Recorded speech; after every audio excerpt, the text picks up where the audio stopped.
Bom dia, turma! Hoje nós vamos iniciar mais uma disciplina, a última disciplina aí da formação de vocês. E essa disciplina é incidências especiais, né? Eu vou começar com a parte teórica, a parte prática, que é fundamental. Nós combinamos de fazer no retorno, né? Então, no retorno, vamos dar uma revisada em incidências especiais, né? Vou tentar tirar dúvidas de vocês em relação às incidências básicas e vai dar tudo certo, com fé em Deus. Então, vamos lá à programação das aulas. Essa disciplina é uma disciplina pequena, comparada a incidências 1, certo? As incidências básicas. Como vai ser, né, as aulas? As aulas eu vou dividir de acordo com a parte do corpo, certo? Então, vamos começar com incidências especiais voltado a membros superiores, incidências especiais voltado a membros inferiores, o abdômen, tórax e vamos finalizar com crânio, tá? A aplicação do conteúdo vocês já sabem, as aulas são teóricas e práticas, lembrando que essa primeira parte a gente só vai, né, retomar, ou melhor, só vamos focar na parte teórica, certo?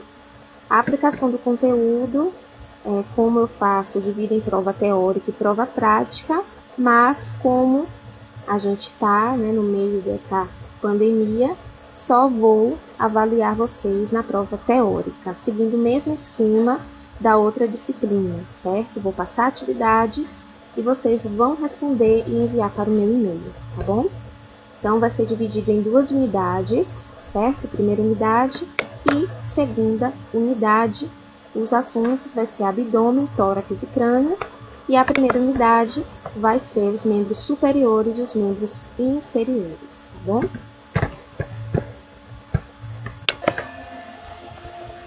Então, vamos lá. Incidências especiais, membros superiores. É importante que antes de a gente entrar na parte do posicionamento, é importante que vocês revisem algumas considerações, certo?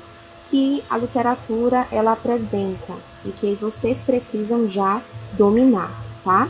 Desde incidências básicas, eu tenho certeza que vocês viram essas considerações, tá? Isso facilita muito no entendimento tanto das incidências básicas como as incidências especiais, tá bom?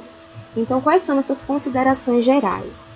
A gente vai focar nessa primeira aula em posicionamento nas incidências especiais voltado a membros superiores. Então, membros superiores, né, no caso do braço, antebraço, certo? Ombro. O que vai acontecer? O paciente, ele precisa, na maioria das vezes, estar sentado ao lado da extremidade da mesa, né?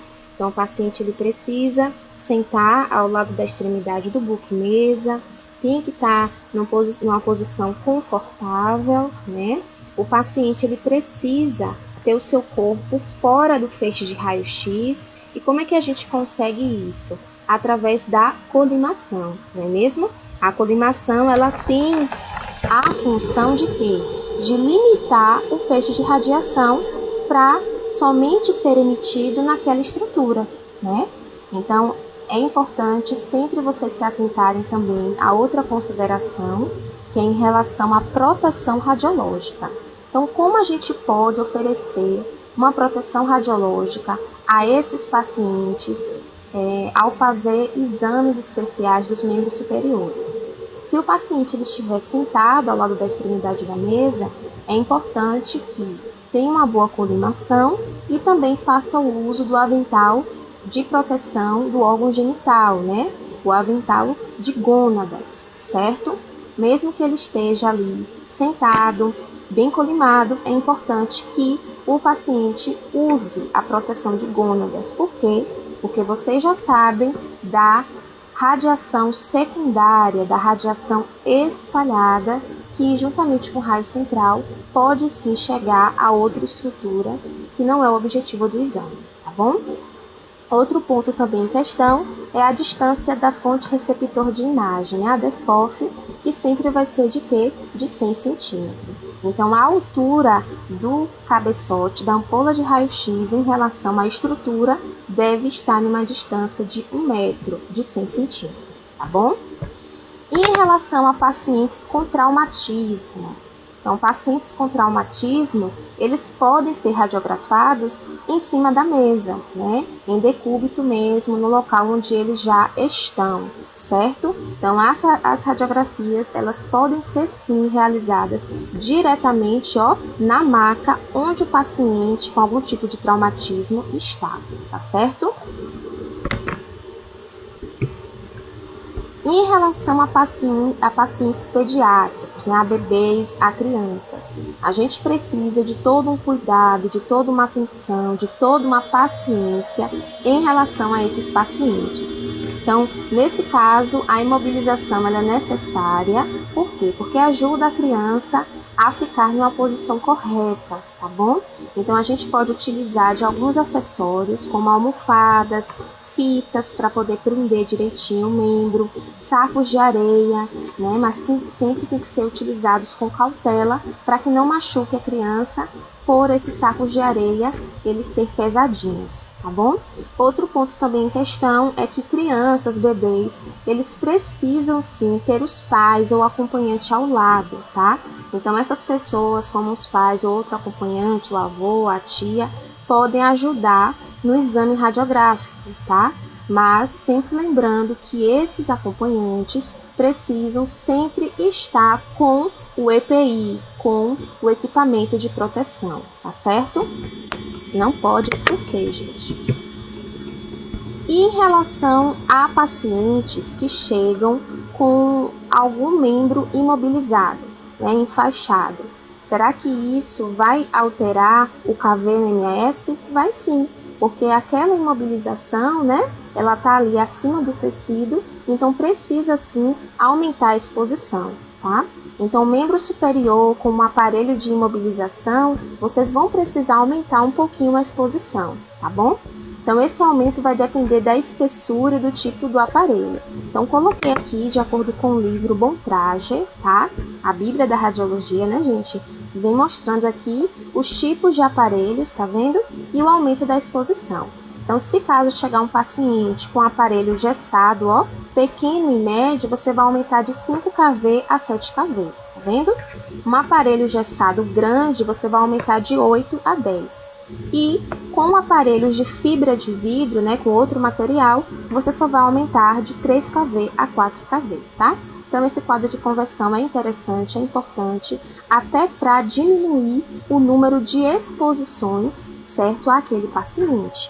A gente sabe que não deve, né? A gente deve evitar o mínimo de repetições possíveis, tá certo?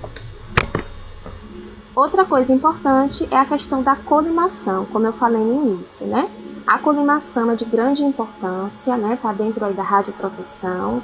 A colimação, ela deve ser visível nos 4 lados do RI. O que é o RI? O receptor de imagem, o chassi, não é isso? Então, se o RI for grande o suficiente para permitir isto, sem cortar a anatomia essencial. Então, a colimação, vocês têm que ter atenção para não cortar a anatomia, né? O órgão de interesse, a estrutura de interesse, né? Tem que estar tudo certinho, conseguir visualizar os 4 lados.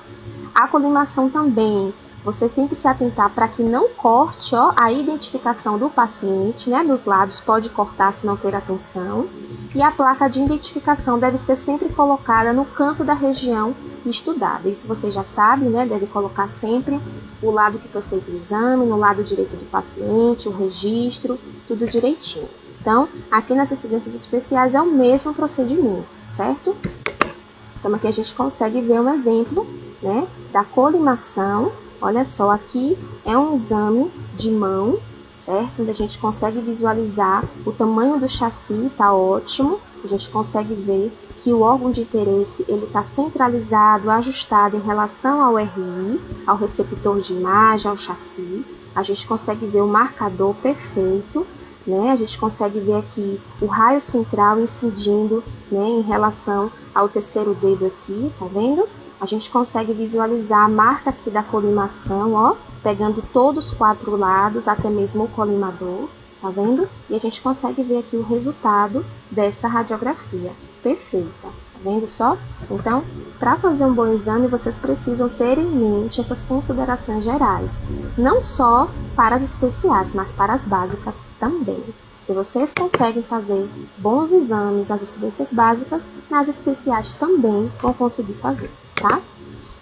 Outro ponto que eu já falei e mostrei, a questão da centralização correta, né? A região estudada deve estar paralela ao plano, o raio central deve incidir perpendicular, né? A não ser que tenha alguma angulação do raio. O raio central deve ser direcionado para o ponto de centralização correto, né? A gente vai ver mais exemplos ao decorrer da disciplina, tá? Então, a gente vai começar aí com a primeira estrutura, né, do membro superior, que é a mão, certo? Então, as incidências especiais, quais são, ou qual é, melhor dizendo, a incidência especial, né, da mão, a primeira aí? É AP oblíqua bilateral, também conhecida como método de Nurgard, tá vendo? Que é a posição de goleiro, certo? Então, bora entender aqui o nome, né? A gente entendendo o nome da incidência, fica muito mais fácil para a gente repetir esse posicionamento. Então, AP, todo mundo sabe quando é AP de mão, né? Anterior, o raio entra anterior e sai posterior. Oblíqua, quer dizer o quê? Que a mão ela precisa ficar inclinada, não é isso? Ela não vai ficar nem em PA e nem em AP, ela vai ficar inclinadinha. E bilateral, a gente sempre, quando ouvir essa palavra bilateral, quer dizer que a gente vai usar as duas mãos, tá certo? Então, quando a gente junta, faz esse posicionamento, fica parecido com a posição de goleiro. Como é a mão, a posição da mão, quando o goleiro ele vai, né, pegar a bola, ou então ele vai, né, jogar a bola, né? Então, é dessa forma que vocês vão ter a posição de goleiro, certo? E quais são as indicações clínicas para esse posicionamento? Porque o médico ele pede, gente, essa incidência especial para o médico poder avaliar algumas evidências precoces de uma doença chamada artrite reumatoide, que eu tenho certeza que vocês já ouviram falar, né? Que é uma doença reumática, onde acontece uma agressão, né, nas articulações da mão, certo? Então, é para poder o médico visualizar a artrite reumatoide da segunda à quinta falange. Falange são o que? Os dedos, né? Proximais e as articulações MSF, que significa o quê? Articulações metacarpofalângica, certo? Então, também pode demonstrar essas estruturas. Fraturas, né? Se tiver algum tipo de fratura aí, da base do quinto metacarpiano. Em geral, é feita uma radiografia comparativa de ambas as mãos. Sempre, gente, quando a incidência, o nome, né, do posicionamento é bilateral, sempre vocês vão utilizar ou as duas mãos, ou os dois pés, ou as duas pernas, sempre vai ser par. E sempre quando a incidência é feita com duas mãos, por exemplo, é para o médico ele fazer o quê? Uma comparação, tá certo? Então, vamos agora entrar nos fatores técnicos. Os fatores técnicos é a DEFOF, né, o tamanho do RI, do chassi que você vai utilizar, a questão do KV-MAS, tá bom? Mas, como eu sempre falo com os alunos, não precisam gravar nessa questão aqui do tamanho do RI, do KV-MAS, porque cada paciente, né, tem um biotipo. Então, na hora da prática, vocês já vão aprender a ter uma noção do tamanho do chassi e do KV-MAS. Então, isso é voltado mesmo para a prática, tá certo? Não adianta gravar. O que vocês precisam mesmo gravar é a questão da DFR ou DEFOF, né? Que é a distância do chassi em relação ao cabeçote, que sempre vai ser de 100 centímetros, gente. Membros superiores sempre vai ser de 1 metro de distância, tá bom? Raio central. O raio central, você já sabe que é a radiação, né? A radiação central, o feixe de maior energia, que vai ter que incidir naquele ponto específico para a gente conseguir visualizar na radiografia. Então, para esse posicionamento, AP oblíqua bilateral ou posição de goleiro, o raio central ele precisa ser perpendicular, ou seja, fazer o quê? 90 graus, né? Deve direcionar ao ponto médio entre ambas as mãos. Então, vocês vão ver na próxima imagem que vai ficar muito fácil. o raio central ele vai incidir no meio das duas mãos, tá bom? No nível da quinta articulação metacarpofalangiana. Qual é a colimação recomendada? Colimar os 4 lados, né? E também pegar o contorno da mão e do pulso. Por que do pulso? Desde a incidência básica, vocês viram que sempre tem que deixar o quê? Uma margem de segurança. Se é mão, o punho tem que aparecer também, não é isso? Então é a mesma coisa, a mesma linha de raciocínio. Aqui a gente consegue visualizar a posição do goleiro, né? A P oblíqua bilateral. Tá vendo só? Nesse caso aqui, gente, foi utilizado esse acessóriozinho aqui, ó, essa esponja, porque o bom traje ele é completo, né? Mas tem clínicas, consultórios, hospitais que não vai ter esse acessório. Então, você só vai pedir para o paciente fazer esse posicionamento. Eu quero que sempre quando vocês verem a incidência, vocês tentem fazer, tá? Quando estiverem assistindo a aula, porque isso é importante para você estar praticando em vocês mesmos, tá bom? Então, essa é a posição de goleiro. Tá vendo que é um AP? Tá vendo? O AP de mão oblíqua, porque a mão ela tá inclinada, tá vendo? E bilateral, as duas mãos juntas. Então, o raio central ele vai incidir o quê? No plano médio, entre as duas mãos. Tá vendo? Ó, e sempre aqui, essa linhazinha aqui do raio central deve incidir no metacarpo. Aqui não são os falanges, aqui vai ser o quê? O metacarpo, tá vendo? Então não tem segredo. Quando a gente faz, gente, esse posicionamento, melhor, quando o paciente ele faz esse posicionamento AP oblíqua bilateral, esse posicionamento da mão, né, obliquado, a gente vai estar fazendo essa angulação de 45 graus, tá vendo? A gente faz de 45 graus. Então não vai precisar ter a angulação do cabeçote, tá certo? Porque a própria mão do paciente já vai estar angulada, tá? Então, essa é a primeira incidência especial, certo? Que é a P oblíqua bilateral, posição do goleiro, certo? E a radiografia, ela fica desse jeito. Tá vendo só que bonita? Fica dessa forma. Então, a gente consegue ver o marcador, a gente consegue ver, né, toda a mão, a estrutura, e ainda conseguimos ver o quê? A parte do pulso do paciente. Que precisa, né? Sempre precisa deixar, né, uma margem de segurança, a anatomia posterior deve estar na radiografia, certo? Então, a de mão, a incidência especial é essa, certo? A mais feita, a mais realizada, tá? E polegar? Polegar também tem duas incidências especiais, gente. Então, as duas incidências é a P, chamado de método de Robert, tá bom? E o PA com estresse. Em incidências especiais, vocês vão ver muito essa palavrinha aqui, esse termo, com estresse. Com estresse quer dizer que você vai precisar colocar uma força maior naquela estrutura, tá bom? Vocês vão entender quando eu chegar aqui nessa incidência. Então, vamos começar primeiro pelo AP, o método de Robert. Então, qual é a indicação clínica? Quando é que o médico ele pode passar essa incidência especial? Para demonstrar fraturas, né, ou luxações da primeira articulação. Qual é a primeira articulação? O polegar, não é, gente? É a primeira articulação aí dos dedos. Então, quais são os fatores técnicos? Repetindo, a gente só precisa mesmo focar aqui na DFOF, né, que é de 1 metro por 100 centímetros. O tamanho do RI vai ser sempre pequenininho, né, porque vai ser só o polegar do paciente, tá bom? Raio central. O raio central, quando é que vocês vão incidir o raio central? O raio central, ele deve ser inclinado, tá? Ele tem que ter aí 15 graus, tá? Em direção ao pulso, entrando na primeira articulação carpo-metacarpa. Se o polegar é a nossa primeira articulação, então o raio central ele vai incidir aonde? Na própria articulação do polegar, não é? Então, vamos lá. Aqui, a gente consegue visualizar essa incidência, ó. É o AP. Tá vendo? O AP de polegar, que tem a angulação do raio central de 15 graus. Então, você vai ter que angular o raio central, como vocês viram na básica, em 15 graus. Por que isso? Para ajudar a ter uma melhor visualização, a tirar um pouco da sobreposição que pode acontecer, tá bom? Então, aqui que a gente consegue visualizar. RI, um receptor de imagem, um chassi pequeno, porque esse vai ser o polegar, né, o órgão de interesse. Então, aqui é o AP de polegar, tá vendo? É dessa forma. Tentem fazer aí, gente. Vocês vão virar, né, a mão, sendo que a unha do polegar ela precisa ficar próxima ao receptor de imagem, dessa forma, tá vendo? Alguns vão ter dificuldade, mas depois acostuma.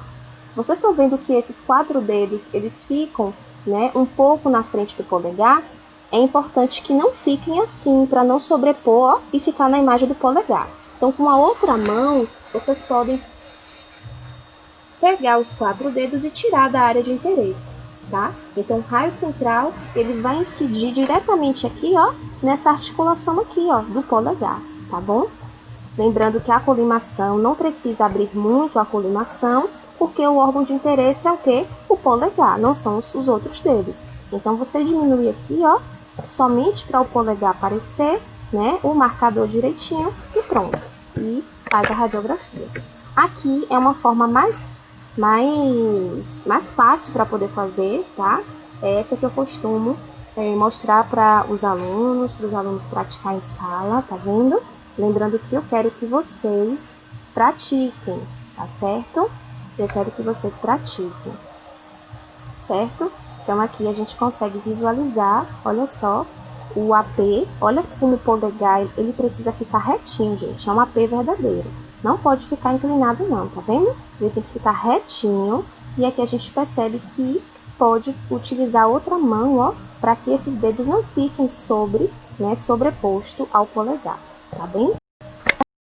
Aqui a radiografia, olha como a radiografia ela aparece. Então, é uma incidência AP, uma incidência axial, também chamado de método de Robert, tá certo? Então, essa é uma incidência especial do polegar. A outra incidência do polegar é o PA com estresse. Então, vocês já viram como é o AP, né? Então, não vai ser igual ao AP, vai ser o PA com estresse. Então, vocês vão ter que utilizar um acessório para poder aplicar força a essa região, tá certo? Então, o PA com estresse é dessa forma aqui, tá vendo? É colocado, né, as duas mãos do paciente sobre o chassi, tá vendo? Pode colocar esse acessóriozinho assim para ficar melhor o posicionamento, tá vendo? Coloca uma xuxa entre os polegares para poder o quê? Estressar ou então aplicar força, tá? E aqui a gente consegue ver que o raio central, ele também incide o quê? Perpendicular ao ponto médio. E é importante que o paciente ele aplique uma tensão, né, um estresse nos 2 dedos. Então, fica dessa forma aqui, ó. Tá vendo? Então, fica dessa forma aqui. É uma incidência PA com os 2 polegares com estresse, certo? Qual é a indicação clínica? Algum caso de laceração do ligamento, articulação metacarpofalangiana, resultante da hiperextensão exagerada do polegar, tá? São algumas incidências. Então, o raio central nessa incidência é perpendicular ao RI. Então, o raio central ele vai incidir aonde? No meio das articulações metacarpofalangianas, tá bom? Então, aqui a gente consegue ver isso, que o raio central, ele incide, né, ó, ao meio, tá vendo aqui? Ao meio, ó, dos 2 polegares. A colimação também deve ser pequenininha, porque o objetivo é só ver somente essa região daqui, tá certo? Bem tranquilo, bem simples. Punho. Então, punho, a gente tem 4 incidências especiais de punho, certo? Que é bastante pedida. Talvez vocês já tenham visto em incidências básicas também, tá? Pode acontecer de professor ter dado. Então, quais são as incidências especiais de punho? Então, temos PA de punho, tá vendo? 2 PA de punho. Mas o PA de punho, um é com flexão ulnar, é para estudar o escafoide. O PA de punho, o outro é flexão radial, para estudar o quê? O pisiforme. Aí, para vocês fazerem um bom posicionamento, vocês têm que lembrar onde está localizado a una e onde está localizado o rádio, certo? E as outras 2 incidências especiais é o túnel do carpo e a ponte do carpo, tá bom? Então, vamos ver cada uma, tá? Os fatores técnicos para fazer punho é uma DEFOF também de 100 centímetros, de 1 metro, tá? O tamanho do RI pode ser pequeno, porque o punho, né, só vai ser a região do punho. Então, dá para, na 18/24, conseguir visualizar. Tudo bem? Outro ponto importante, atenção. Se o paciente tiver história de traumatismo, não deve tentar fazer essa posição antes que as séries básicas do punho tenham sido feitas e avaliadas para poder descartar possível fratura do antebraço distal ou do pulso. Então, só deve fazer, gente, essas incidências especiais depois que tiverem feito as incidências básicas, porque o médico vai olhar na básica, se não tiver nenhuma história de traumatismo, de fratura, de luxação, se não tiver, ele vai solicitar e vocês vão poder fazer. Se tiver, não tem como fazer essas incidências, tá certo? Porque aí você vai piorar mais ainda o quadro do paciente, tá bom? Então, indicações clínicas, possíveis fraturas do quê? Do escafoide, tá? Em relação ao escafoide, que é o osso do carpo, que vocês viram aí já em anatomia, tá? Então, vamos aqui para a primeira incidência. A primeira incidência é o quê? É o PA de punho, ó. Essa aqui é a região de interesse, tá? PA de punho, com o objetivo de visualizar o quê? O escafoide. Então, PA de punho, desvio ulnar. Quer dizer que a mão, você vai ter que desviar, como a paciente fez, para a região da una. Tá vendo só? Então, a una, ela é lateral ou ela é radial? A una, ela é lateral, tá? Então, você vai virar os dedinhos para o lado externo, lateral. Tá vendo? Lateralmente. Para conseguir visualizar o quê? O escafoide que tá aqui. Tá vendo? Então, a angulação aqui, ó, tem que ter uma angulação de 15 graus, raio central de angulação de 15 graus do cabeçote, para conseguir visualizar o quê? O escafoide, tá vendo? Então, o escafoide você vai conseguir visualizar aqui. Colimação também, você só vai pegar só a região do punho, não precisa pegar a região, tá? Dos dedos, dos falanges da paciente. Então, como é que fica aqui? Fica dessa forma, olha só. Tá vendo? Só fica só a região do escafoide, tá? Aqui para vocês visualizarem. Tudo bem? Então, aqui a gente consegue ver o escafoide. Coloquei essa imagem aqui para vocês lembrarem, tá vendo? O escafoide é esse aqui, ó. Lembra o escafoide, semilunar, piramidal, pisiforme, ó, trapézio, trapezoide. Então, essa primeira incidência é o quê? É o PA axial com desvio ulnar, certo? Então, você vai fazer o quê? Pedir para a paciente ela inclinar um pouquinho os dedos para fora, de modo lateral, para conseguir visualizar o escafoide. A outra, voltando, o raio central, como eu mostrei, deve angular o raio central de 10 a 15, tá bom? Ao longo do eixo longitudinal do antebraço e na direção do cotovelo. Então, deve centralizar o raio central no escafoide. Então, aqui foi o que eu falei. Então, a angulação é em relação aqui, ó, tá? No escafoide, de 10 a 15 graus, você vai angular o cabeçote, tá certo? E incidir no osso escafoide, que fica aqui nessa regiãozinha aqui, tudo bem? Então, qual é a outra incidência? PA de punho. PA de punho já com a flexão que radial. A gente viu PA de punho, flexão ulnar, agora é a flexão radial. Então, é ao contrário, certo? As indicações também são fraturas dos ossos do carpo, tá? Sempre focando, gente, em fratura dos ossos do carpo, tá? Então, aqui já é ao contrário, ó. Esse PA do pulso é o mesmo posicionamento no PA do punho, tá vendo? Ou do pulso, mas os dedinhos, a direção da mão vai ser pro lado que? Radial, tá vendo? Pro lado do polegar, tá? Então, é a mesma coisa, só vai mudar a posição da mão. Então, nesse caso aqui, vai visualizar o quê? O pisiforme. Não vai mais visualizar o escafoide. Por quê? Porque o escafoide ele fica próximo aonde? Do polegar. E nesse caso aqui, a região de interesse é próximo ao quinto, né? Ao quinto falange aqui, ao quinto metacarpo, certo? Então, não tem dificuldade, vocês vão tentando fazer aí, tá bom? Então, aqui temos o quinto metacarpo, tá? Ó, fica o quê? Do lado da una, tá vendo aqui? Desvio radial. Tem aqui a una e o rádio, tá? Então, a gente vai parar aqui hoje, para que vocês não fiquem estressados com muita incidência. O que eu vou querer? Eu vou querer que cada um tente fazer, certo? Esse posicionamento em casa, e eu vou passar uma atividadezinha para vocês fazerem, de vocês fazerem esse posicionamento e pedir para alguém tirar uma foto desses posicionamentos que eu passei na aula de hoje, tá? Que foi a mão, as duas do polegar, certo? E essas duas de punho. Então, eu vou querer que vocês façam e que tirem uma foto e me enviem, tá bom? Pode ser no grupo, tranquilamente, tá bom? Espero que vocês tenham entendido direitinho e não esqueçam de praticar, tá? Até a próxima aula.